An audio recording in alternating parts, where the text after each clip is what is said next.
That night, I couldn't sleep. I scrolled through my old texts, rereading every message he'd sent me, every compliment, every, if only you were older, every, you're not like the others. And suddenly, none of it felt special. It felt rehearsed. So I did something I never thought I'd do. I reached out to another girl from our creative writing class, Lindsay.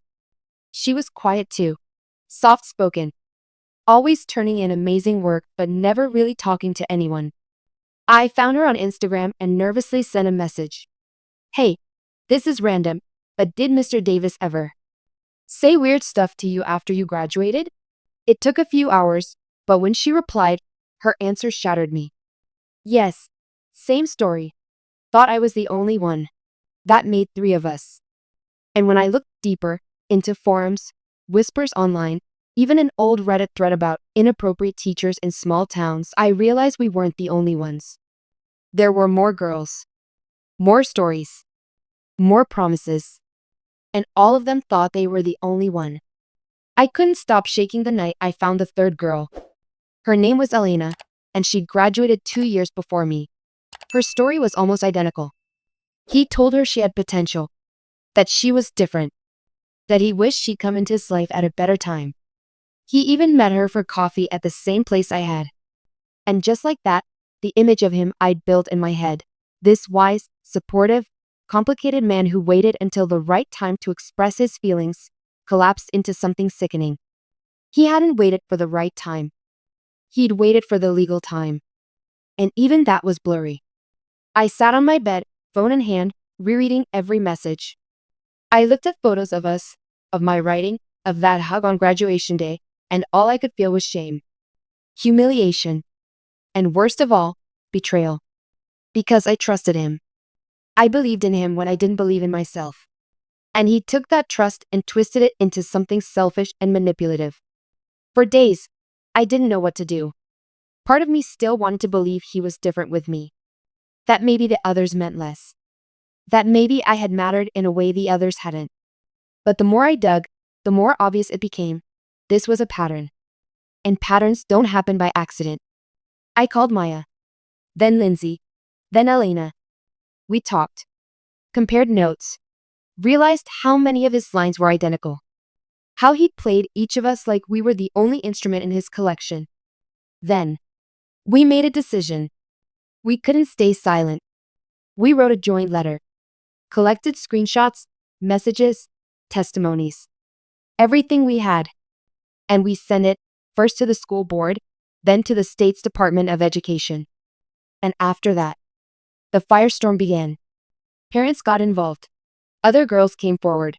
The school placed him on administrative leave pending an investigation. Then came local news stories. Community gossip. Facebook threads filled with both rage and denial. Some people defended him. Said we were exaggerating. That nothing technically illegal happened. But others believed us. Because deep down, people knew. There had always been whispers. Gut feelings. Glances that lasted too long. He hadn't done anything they could arrest him for. But what he had done was use his authority to create emotional entanglements with girls who looked up to him. He broke our trust. He turned our admiration into a weapon. And when I looked back, the signs were all there. The long stares.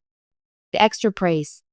The "you're not like other girls" line that made me feel like I was chosen, when really, I was just next. It took months for things to calm down. He resigned quietly.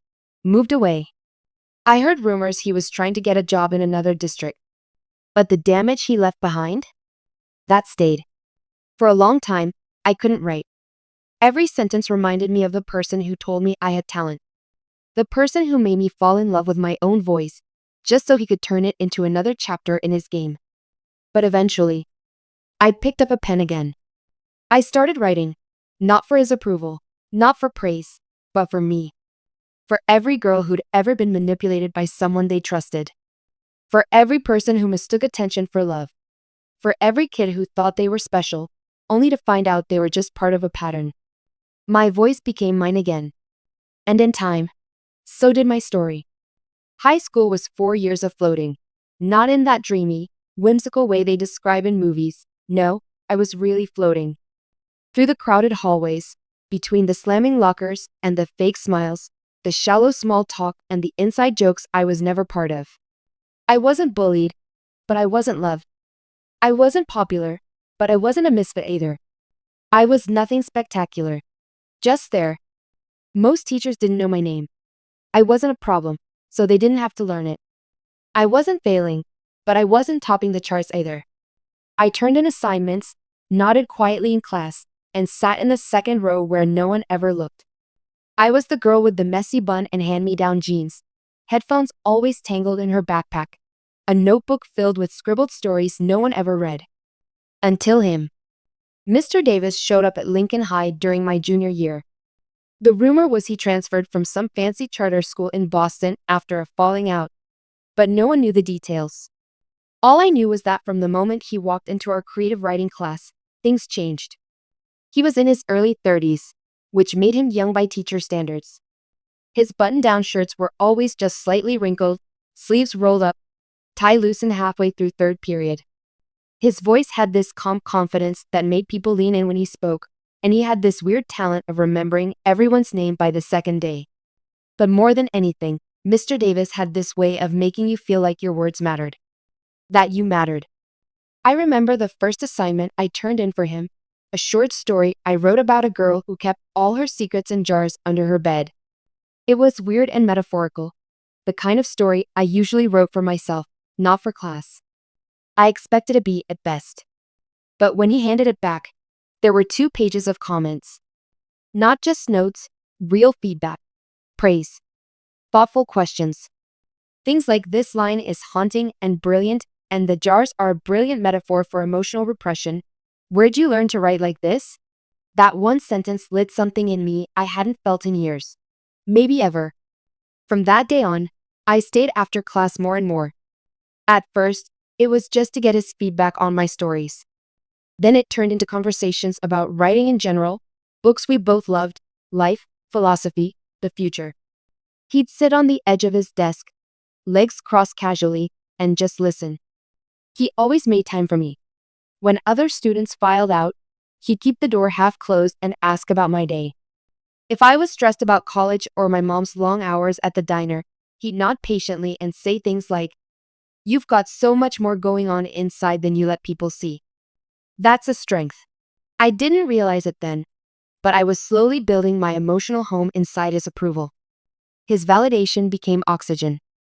It wasn't long before my crush started, and I hated myself for it. At first.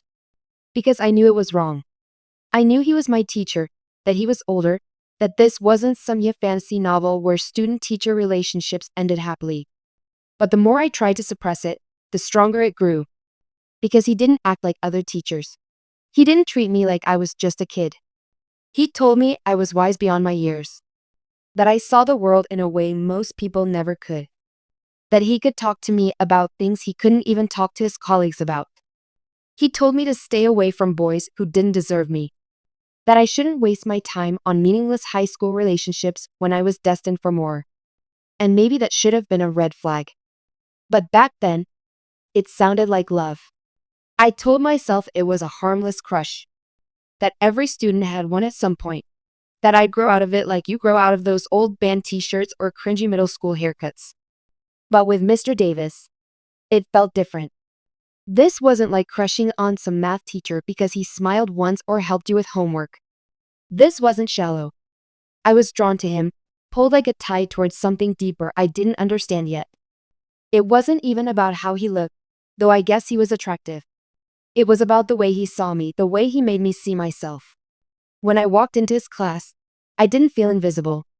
He'd look up from his desk, flash that half smile, and say, "There's my favorite writer."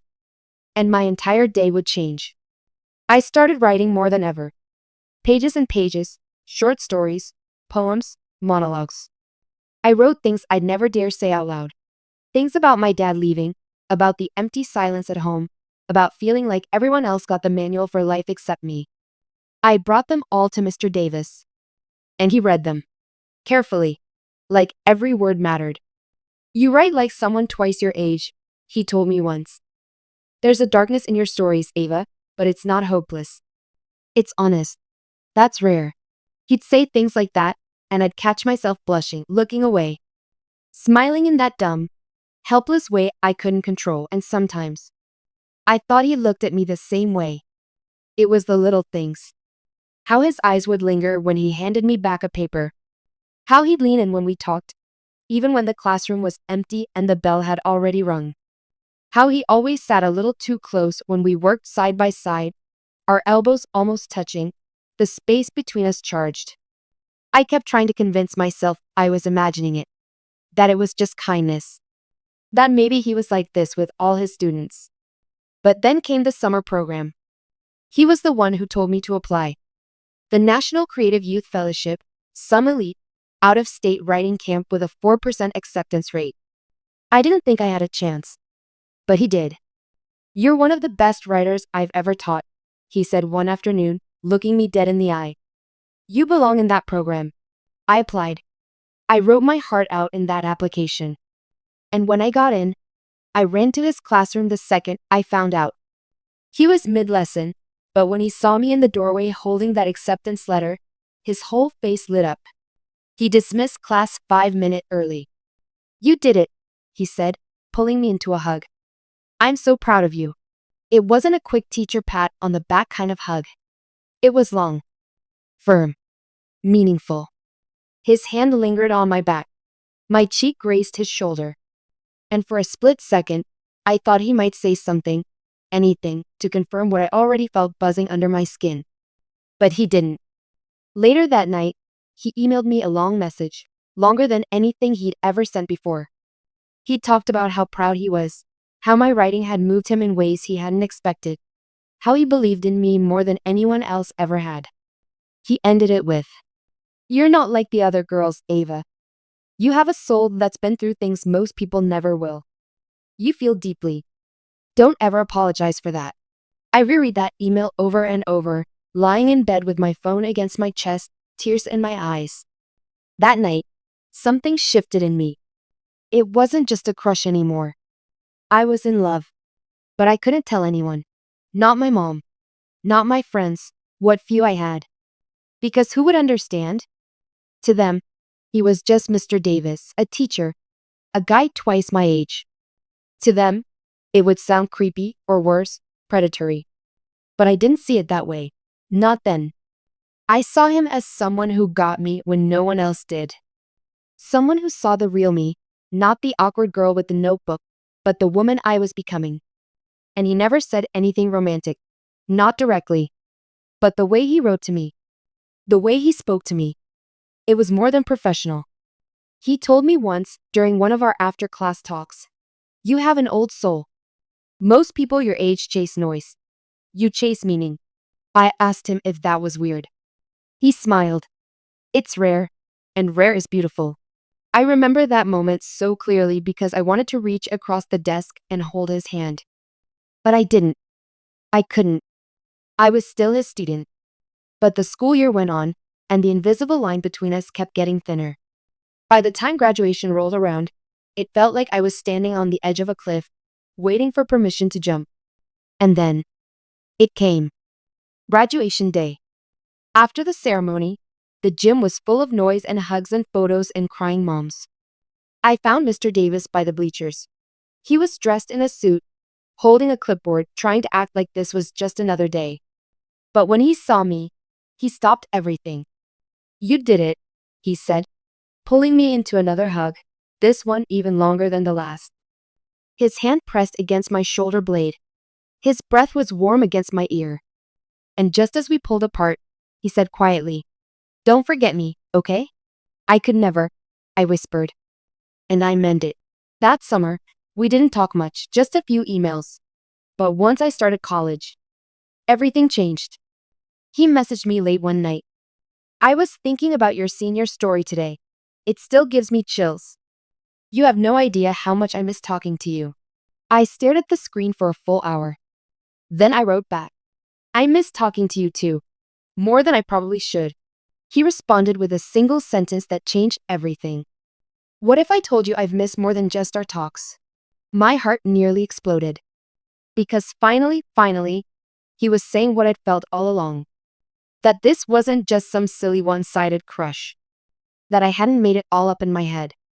That maybe, just maybe, we were meant to be something more. After that message, what if I told you I've missed more than just our talks? Everything shifted. It was as if the unspoken finally had a voice. All the hints, the pauses, the quiet longing, it had all been leading to this. And now, I didn't have to wonder anymore. He felt it too. I sat with that message for hours. My roommates were asleep, the dorm hallways quiet except for the distant hum of vending machines and soft footsteps. But inside me, everything was loud. My heartbeat, my thoughts, the rush of memories all crashing down like waves. I kept reading it, whispering it like a secret spell. He missed more than just our talks. I typed, deleted, typed again. Finally, I replied. Then tell me what you've missed. I didn't sleep that night. By morning, his response was waiting. He said he missed our conversations, yes, but also the way I made him feel.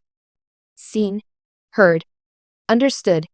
He said most adults wore masks and played games, but I never did. That I was real, and that scared him in the best way. He said he felt drawn to me from the start but pushed it down because it wasn't appropriate. Not then. But now. Now I wasn't a student anymore. Now, he said.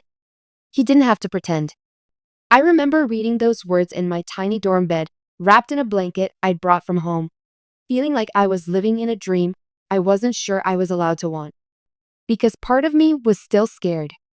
Not scared of him, exactly, but of how fast my heart was racing. How real this suddenly felt.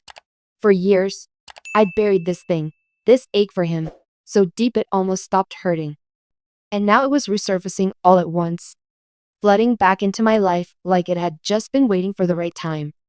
He called me that night. Hearing his voice again, so calm, so familiar, made me cry. We talked for hours. He told me he thought about me all the time. That he read and reread my stories because they reminded him of who I was. That he hadn't connected with anyone else like that since. I told him I used to lie awake at night thinking about our talks after class, wondering if I was reading into things. Wondering if he'd ever felt it too. He said, I felt it every day. I didn't even realize I was crying until he said, Ava, are you okay? I whispered, yeah, I thought I was crazy for so long. You're not crazy, he said. You're extraordinary. It felt like the kind of moment you only see in movies. Bittersweet and perfect. Like everything I dreamed about for years was finally unfolding. But we were careful. We didn't say the word relationship. We didn't make plans to meet up right away. He said he wanted to take things slow, make sure we didn't rush into something just because we could. That sounded mature, responsible, respectful. It made me trust him even more. We started texting every day. Good morning messages. Photos of sunsets. Books we were reading. Inside jokes we'd carried from high school. Late night confessions about fears, about loneliness, about how hard life was sometimes when you didn't have anyone who truly got you. He said things like, I think you understand me better than most people I've known. It's rare to meet someone who makes you feel safe just by existing. I didn't care if people would have judged us. I didn't care about the age difference. I didn't care that it had started when he was my teacher, because it hadn't really started until after. That's what I kept telling myself. That it was okay now. But things started to shift when I came home for winter break. We planned to meet, finally, face to face again. He suggested a coffee shop 2 towns over. Just to be safe, he said. I don't want to make you uncomfortable. Or make things weird if someone from the school sees us. That made sense. Small towns talk. So I agreed. I wore my favorite sweater. Did my makeup just enough to feel confident but not too obvious. I practiced what I'd say if things got awkward. What if he tried to kiss me? What if he didn't? When he walked through the coffee shop door, my stomach flipped. He looked the same, but not. Older, maybe. Or just more tired. His smile wasn't as bright as I remembered, and his hug, though warm, felt hesitant. Like he was holding something back. We sat in a booth by the window. ordered drinks, talked. At first, it felt like old times. But then came the silences. The glances over his shoulder. The way he kept checking his phone. I told myself it was nerves. That this was big for both of us. But deep down, I felt it. A distance. Like something was missing. When I asked if he wanted to see me again over break, he said, "Let's play it by ear." The holidays are always a little chaotic for me. That wasn't like him. He was always direct, always attentive, always present. But now, he felt distracted. Still, I tried not to overthink it. Maybe he was overwhelmed. Maybe he needed time. But then, something happened I'll never forget. A few days later, I ran into Maya. She'd been in my graduating class, quiet, smart, always sat in the back. We barely talked in school, but we bumped into each other at a bookstore downtown. We chatted for a minute, just the usual small talk. Classes, majors, how weird it felt to be back home. Then I said something casual. "Do you remember Mr. Davis? From writing class?" And her face changed. She gave a tight smile and said, "Yeah, I remember him." I hesitated. He was always really supportive. Helped me a lot with my writing. She raised an eyebrow. "You too? What do you mean?" I asked, my chest tightening. She looked down at the book in her hands. I thought I was the only one he said that stuff to. My throat closed. I asked, "What kind of stuff?" She looked up. Her voice was soft, like she wasn't sure if she should say it, but she did anyway. That I was mature. That he connected with me. That he couldn't say certain things until I wasn't his student anymore. Sound familiar? My heart sank. I couldn't speak. She added, "We used to email a lot after graduation. He said he missed our talks, said I was different." I didn't know what to say. I think I nodded. Or maybe I mumbled something. I can't remember. All I know is that I walked out of that bookstore feeling like the world was tilting. Like everything I believed in had just cracked wide open. Because that sentence, "You're different. I connect with you in a way I never have with anyone else," was the exact thing he said to me. Word for word. In high school, I wasn't the kind of girl people paid attention to. I wasn't the prom queen, or the loud class clown, or the straight A student everyone worshipped. I was just me, quiet, bookish, the kind of girl who kept to herself. Most days, I felt invisible walking through those crowded hallways, like a blurry background character in someone else's life. Until I met Mr. Davis. He was new that year. Young, confident, charismatic in the way teachers never usually are. He taught creative writing, which already made him cooler than most. But it wasn't just that. He looked at people, really looked at them, and made you feel like what you had to say mattered. Like your voice deserved to be heard. The first time I handed in a short story, I expected the usual. A grade scribbled at the top and a few generic comments. But instead, I got a full page of handwritten feedback from Mr. Davis. He said my story had emotional depth and a raw, honest voice. He said I had talent. No one had ever said that to me before. After class, he stopped me on my way out. "You have something special, Ava," he said. "Don't waste your energy chasing the wrong things. Boys, drama, likes on social media. You were made for more than that." I didn't know it at the time, but those words, they sunk deep. Deeper than I realized. Because when someone you admire tells you you're more than you thought you were, it's like being seen for the first time. Like stepping into sunlight after living in the shadows. Over the next few months, I started staying after class more and more. Sometimes for feedback on my writing. Other times, just to talk. He asked questions that no one else did. About my childhood, my dreams, my fears. And I opened up in ways I never had with anyone, not even my mom. At home, things weren't easy. My parents had split when I was 10, and my mom worked 2 jobs to keep us afloat. She didn't have time for long talks or emotional check-ins. So I poured everything I felt into my writing and into those quiet after-school conversations with Mr. Davis. He made me feel safe, understood, respected. And slowly, that admiration turned into something else. something I didn't want to name. I tried to convince myself it was just a harmless crush, that I was projecting my loneliness onto the only adult who ever gave me real attention. I told myself I was imagining it whenever his eyes lingered just a little too long, or when his compliments felt more personal than they should have. But the truth, there was something unspoken between us, something charged. When I got accepted into a summer writing program out of state, I couldn't wait to tell him. I remember how his whole face lit up when I showed him the acceptance email. He hugged me, right there in the classroom. It wasn't a long hug, but it wasn't just a teacher-student gesture either. I felt his breath hitch. I felt mine do the same. That night, he emailed me a long message saying how proud he was of me, how he always knew I was destined for great things, how I should never let the world dull my spark. He ended it with, "You're not like other girls, Ava. There's something about you. Something rare." I must have reread that line 100 times. From that moment on, I couldn't deny it anymore. I was falling for him. Senior year flew by in a blur of finals, college applications, and quiet moments with Mr. Davis that always felt like they meant more than they were allowed to. We never crossed any official lines. He never touched me inappropriately, never said anything explicitly romantic. But the tension was always there, an invisible thread between us, tugging tighter every day. And the craziest part? I thought I was special, different, not just another silly girl with a crush on her teacher. He told me I was mature for my age, that he could talk to me about things he couldn't talk about with anyone else, that if I had been just a little older. Those ifs became the seeds of hope I clung to.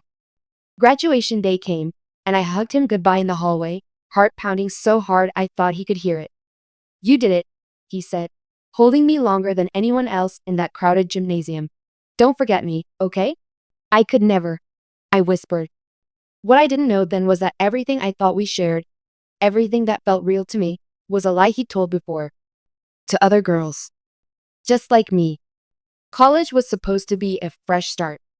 I moved 3 states away, into a dorm with 2 roommates who barely knew my name. But even in that unfamiliar place, Mr. Davis stayed in my thoughts. We still emailed sometimes. He asked about my classes, my professors, my writing. And I always responded, eager for his praise, desperate for that sense of connection I couldn't find anywhere else. Then, a few months in, something changed. His messages started sounding different, more open, more vulnerable. He said he missed our talks, that he thought about me a lot, that he hadn't really connected with any of his new students the way he did with me. I always felt something special between us, he wrote one night, but it wasn't appropriate to act on it back then. "You were my student. You're not anymore." That message made my heart stop. It was like the floodgates had opened. All the things I'd been too afraid to say came rushing out. I told him how I felt, how I had for years, that he was the reason I believed in myself, that he wasn't just a teacher to me, he was something more. He called me the next day. We talked for 2 hours. About everything. About how he'd felt it too, how he'd wrestled with guilt, how he didn't want to mess up my future or take advantage of me. But he also said something that I held onto like oxygen. "I think about you all the time, Ava. I've never met anyone like you." It felt like the start of something beautiful. We didn't label it. We didn't make promises. But we kept talking. Kept texting. Kept letting the line between inappropriate and romantic blur until it didn't feel wrong anymore. I told myself this was real, that we had waited until the right time, that this was what love looked like when it was patient. But then, I came home for winter break, and everything unraveled. Coming home for winter break was supposed to feel familiar, maybe even comforting. Instead, it felt like stepping into a ghost town full of memories I wasn't sure I could trust anymore. I hadn't seen Mr. Davis since graduation, and the thought of finally meeting face to face again made my stomach flip. We'd been skirting the idea of seeing each other over text and late-night phone calls, but now it was real, tangible, dangerous. We met at a coffee shop just outside town, neutral, quiet, low risk. I wore my favorite sweater, curled my hair just the way he once said he liked it, and told myself this wasn't crazy. that this was just two people catching up, that we had waited until the right time. But when I saw him walk through the door, my breath caught. He looked exactly the same, but somehow different. More guarded. Less warm. Like he was scanning the room before he even noticed me. And when he finally smiled, it didn't reach his eyes. Still, we sat, talked, laughed. He told me how the school year was going. How he'd thought about applying to teach at a community college. How lonely he'd felt since I left. I don't connect with my students the way I connected with you, he said, sipping his drink.